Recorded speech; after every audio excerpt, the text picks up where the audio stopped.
Hai sis, ada rezeki untuk awak kalau terima satu challenge dari saya. Boleh tak? Sorry, kacau. Challenge apa tu? Challenge remove makeup dan saya akan apply sunscreen dan moisturizer. Sis kena teka mana satu sunscreen, mana satu moisturizer. Oh, so saya perlu remove makeup. Ya, kena remove makeup. Boleh ke? Boleh. Yeay, finally dapat. Jom kita cari satu tempat. Dah. Okey, sekarang sis kena pejam mata. Pejam mata, jangan buka. Okey, belum lagi ya.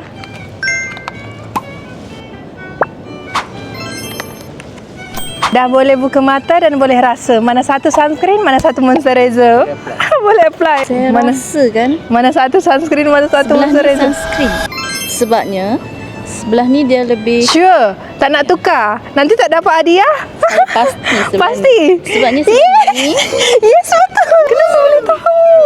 dia ringan, texture dia lebih ringan and then dia rasa lebih cepat meresap dekat kulit. Yes, betul. Sebelah sini ialah sunscreen. Yang paling penting dia tak ada white cast dan ada SPA 50+, PA++++.